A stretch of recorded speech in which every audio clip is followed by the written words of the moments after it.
Hello, Capricorn. Welcome to Catalyst Energies and welcome to your weekly astrology forecast. This is for Capricorn Rising, Capricorn Moon, and Capricorn Sun. I just gave your whole reading and didn't even hit record. What a bummer.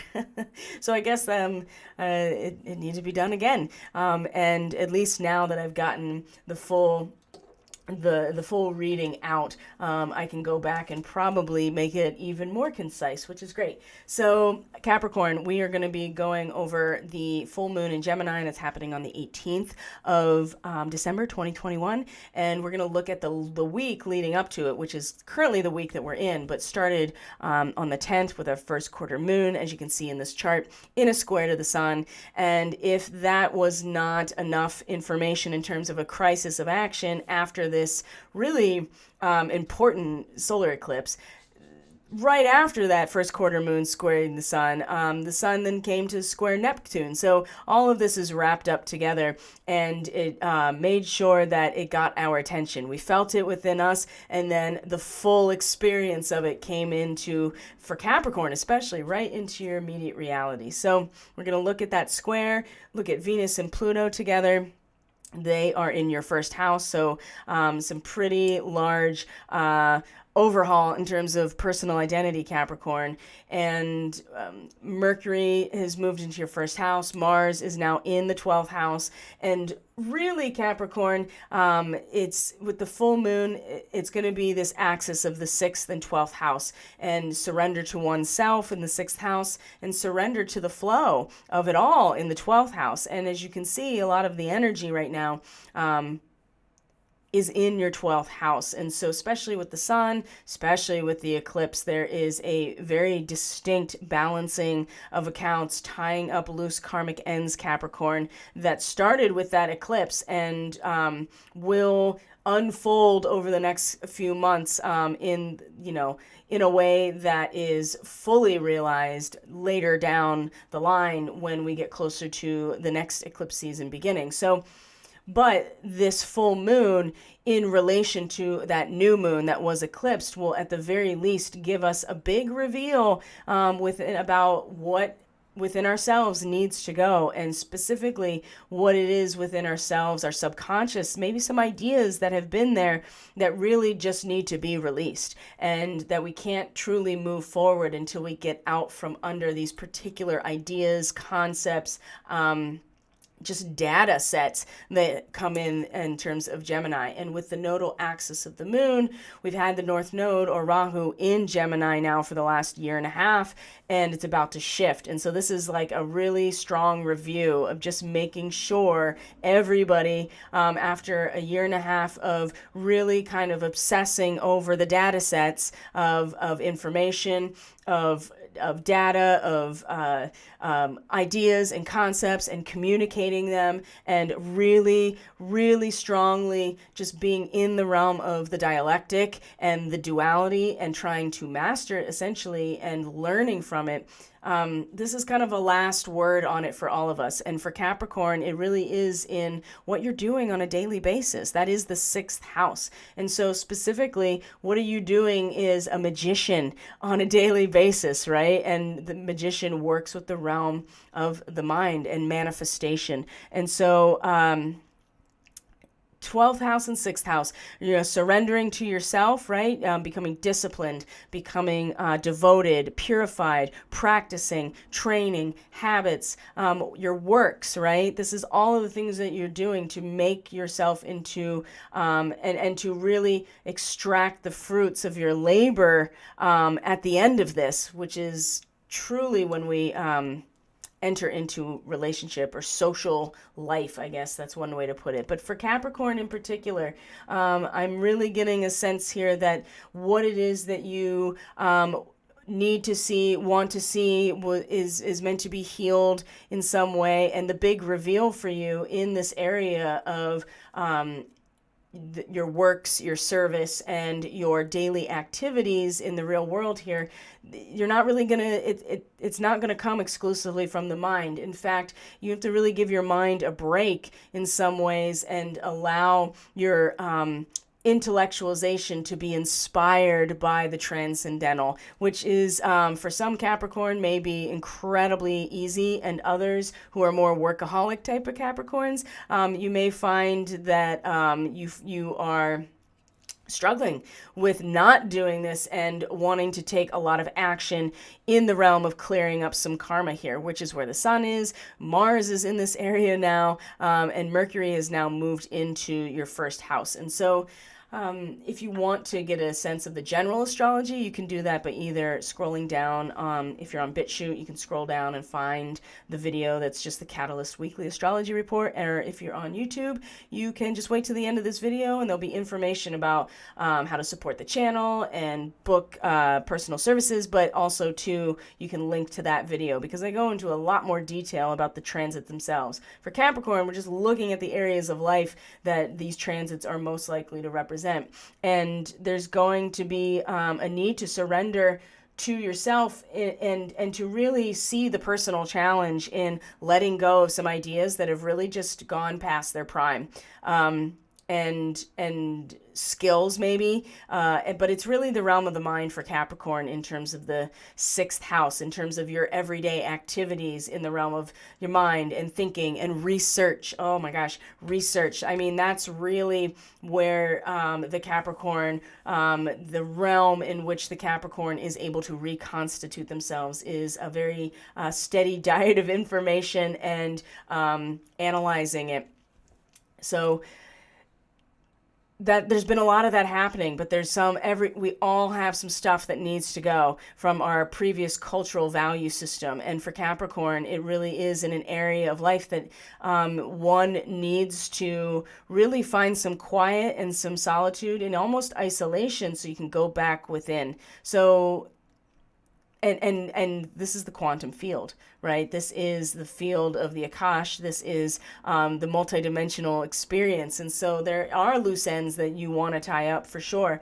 And this has been made, I think, a lot more apparent, or certainly there seems to be more urgency around it, possibly with Venus and Pluto coming together in your first house over the weekend. So also too, a lot of the value that you have ascribed to this identity really being offered, and offering in with some grace, offering up to the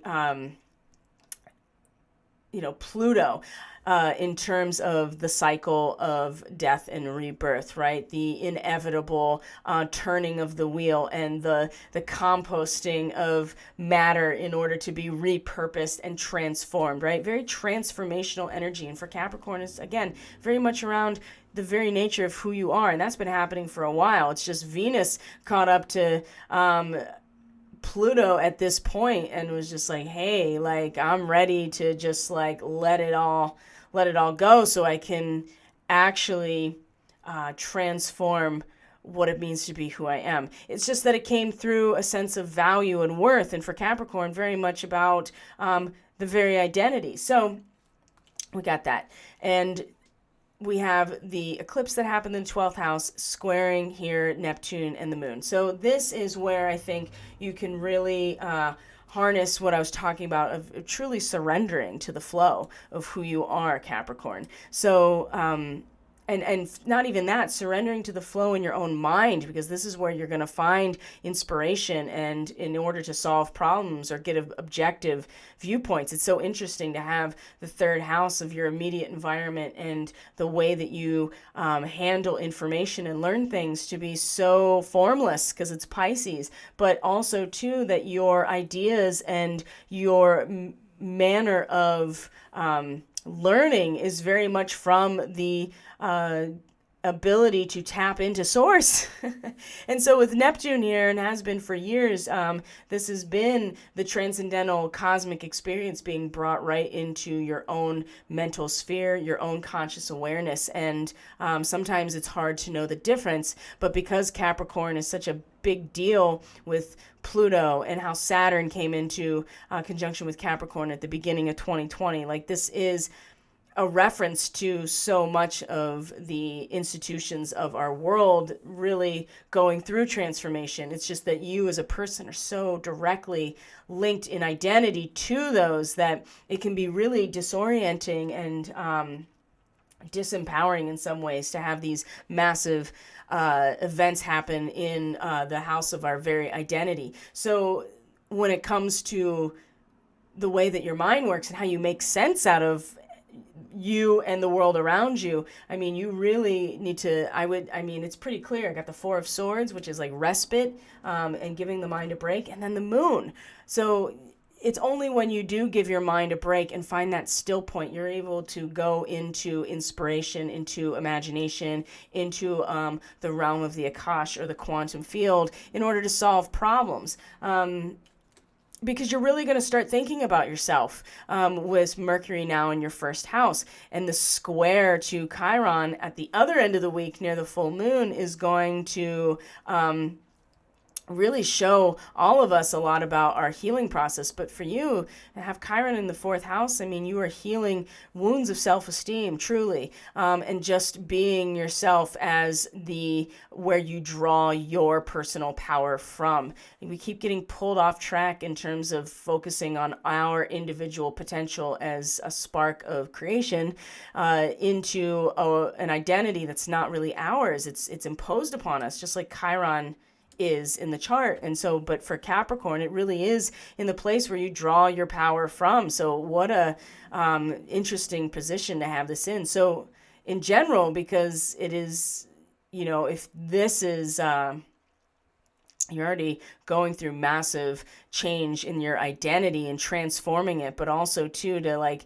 keep getting pulled back into these wounded healer narratives or victim narratives in terms of how you feel about yourself and where you find your power and emotional security. You keep getting pulled off of just feeling powerful by being yourself, right? There's guilt and shame there. So, but again, it's not going to come through exclusively your mind. And even though you're going to be thinking a lot about who you are and what your identity is and what the subjective, you're not going to just be happy with, knowing yourself. You're going to want to get under the surface of why. And in some ways that's going to really, I think it's really going to, stimulate a much deeper look and experience of this Chiron wound in your fourth house Capricorn, but it's still not going to come exclusively through the mind. You're going to have to eventually let your mind disperse into the realm of experience and emotion and images, which is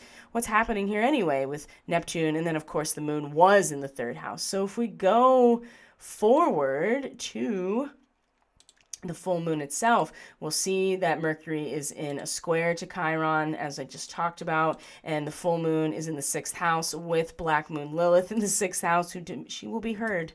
I assure you, she will be heard. It's whether or not we are aware of this primal need for self-preservation or not, or the dark feminine, because the chaos is real and it's necessary, and Lilith is our connection to something much deeper than even ourselves, deeper than our own ego. It's almost animalistic, but I would say that it's primal. It's connected to, again, prime reality, primal. So, and and feminine, right? So it is holding the space. It is such a deeper part of us. And so when we don't realize Lilith is there, that our toxicity and our demand to be heard and seen will find a way out. And it's usually some sort of it's the angry activist in some ways, but again, if we don't get caught up in the stigma of these deep primal feelings and we just accept them for what they are, this is an incredible amount of power, which we kind of need here with the moon, again, coming up in your sixth house of personal reconstitution. So there are things about, there are ideas that are part of your, or that there are ideas, I think, Capricorn, or concepts, or just the realm of research and, what you've come to. Eventually you come to a conclusion, and there are aspects about the opposite position that you truly have to let go of in order to eventually make a decision, which is the first degree of Cancer. And there's something that has to be let go of. And so it's in the realm of personal challenge and personal reconstitution, Capricorn, that is really going to impact your ultimately how you feel in your relationships long term. So you want things to be balanced. You have a Libra 10th house, right? If anything, you are here to contribute to fairness and lawfulness and justice and balance. So you have to have mental balance in your own activities, in your own world, and you have to be willing to accept the conclusion regardless of what conclusion you're coming to. And if you can't let go of the opposite end of things, it's like bankruptcy. You are under this unbearable debt that only when you can release it in some way or find the mechanism that allows you to release it. And it's going to come through, the work you're doing on yourself, Capricorn, and the research that you're doing on a daily basis to to gather knowledge and to have data and have experiences and just be consciously aware of what you're doing on a daily basis. Where are your thoughts on a daily basis? And it's going to have a really big impact and very connected. See, the thing is that Mercury is really ruling this full moon because it's in Gemini. And so then it's also directly in square to Chiron. So for everybody, all of this about what thoughts we've been holding on to, what bandwidth that we are on, what frequency band our mind is really tuned into, and what it allows for, and what we have to release in order to move into the future. All of those things are connected, but for Capricorn, it really has a lot to do with identity. It has a lot to do with where, the identity and how that has influenced your self-esteem and the way that you feel about drawing your personal power, your inner life. There's some deep wounding here. This could even be like, the wounding in the home and family in terms of where this is most being expressed is in these intimate relationships, in your inner life. There is something that is holding you back, or certainly there's an identity that's being imposed upon Capricorn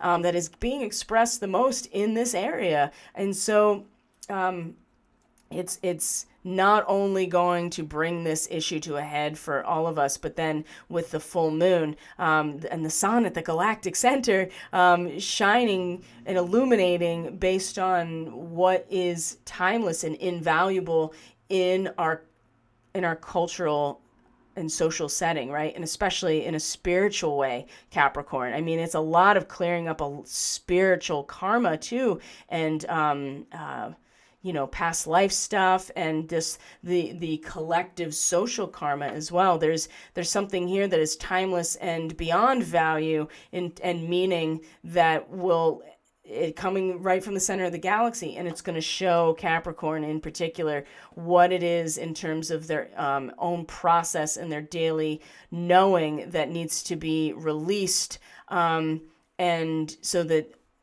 it can move forward into fully reconstituting themselves. And again, it's about surrendering to the flow. I mean, this is a lot of this process for Capricorn, strangely enough, is going to come through a surrender of the mind and the allowance of inspiration.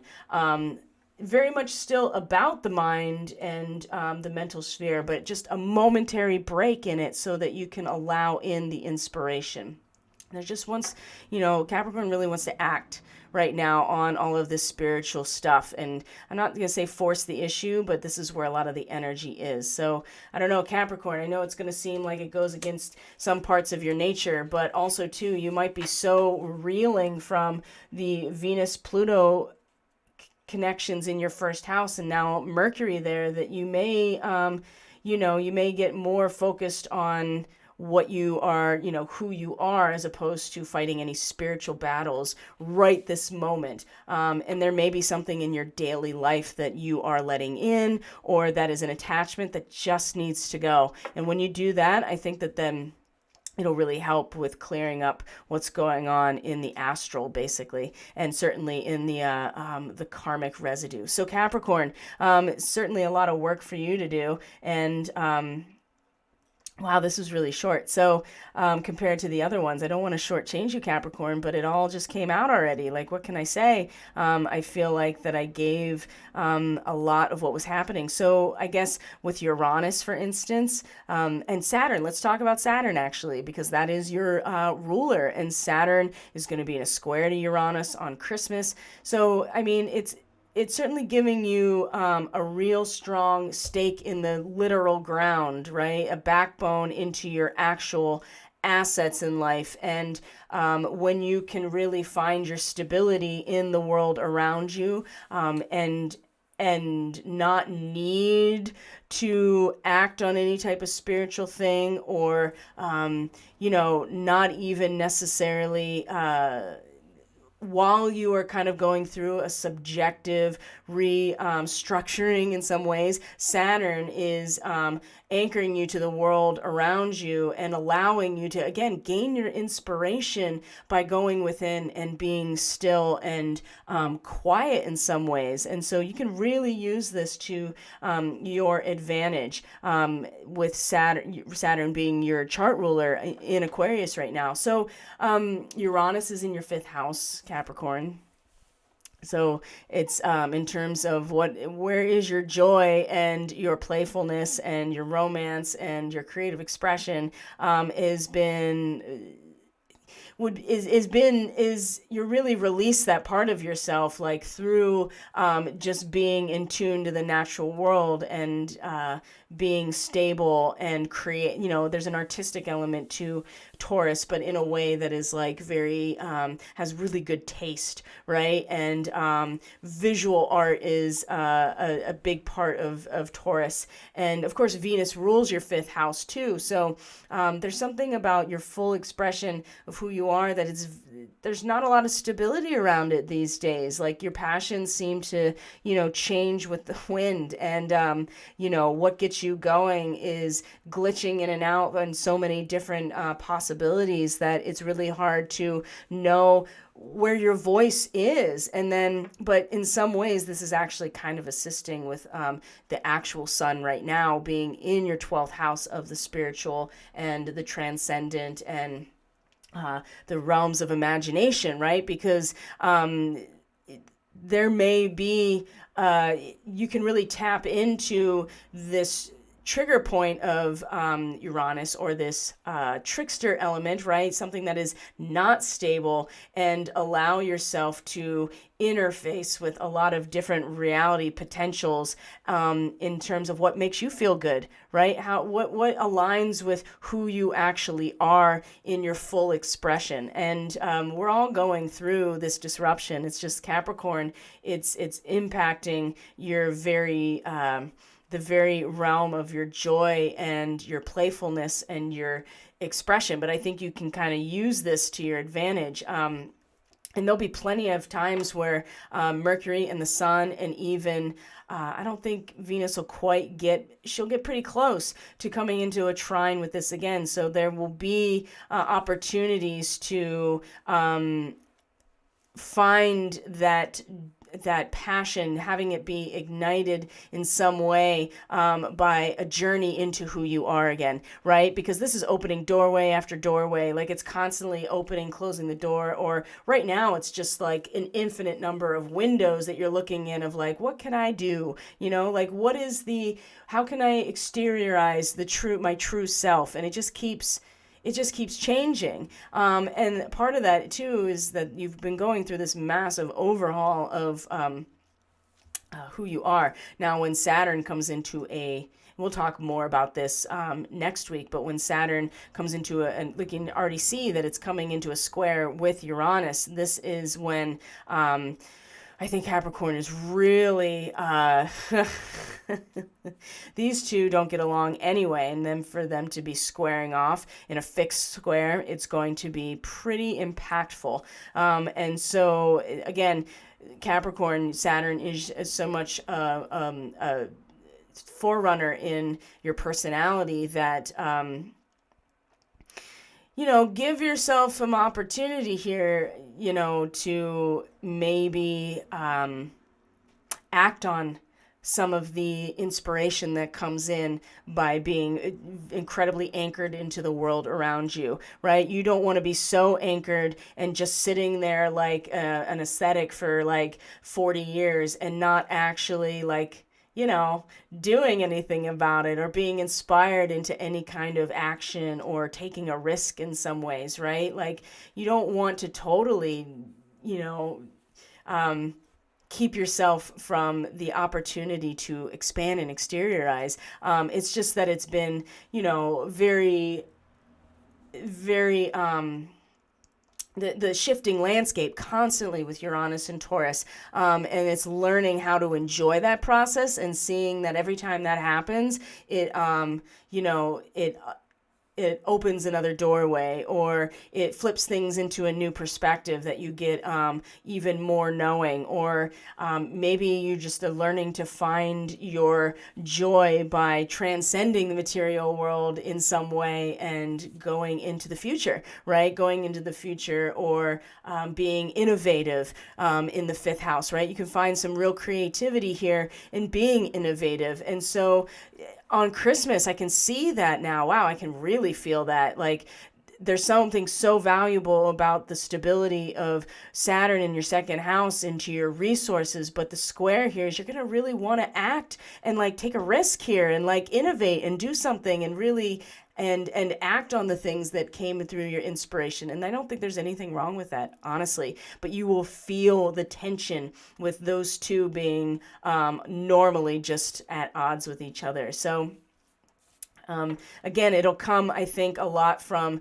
the full moon and Lilith in your sixth house in terms of, what are you doing on a daily basis? And what ideas are you working with and concepts have you been working with in your own research about yourself and how to reconstitute yourself in your highest potential? What ideas about that need to be released in order for you to move forward? I think it's going to be an interesting time for Capricorn. So now that makes a little bit more sense. We're kind of at the balance point with the rest of the video. So Capricorn, thank you so much for being here. I truly appreciate each and every one of you. If you are interested in a personal reading, getting more information, supporting this work through Subscribestar, stick around for the end of this video. Also, you'll be able to link to the astrology video for the entire week that is generalized. If you're on YouTube, if you're on BitChute, just scroll down and you'll find it. Either way, I appreciate you guys so much. Thank you, Capricorn, for being here. We'll be checking in again just like this for the new moon, which will be in 2022. Until then, I will see you on the next video. Take care, everyone. Bye-bye.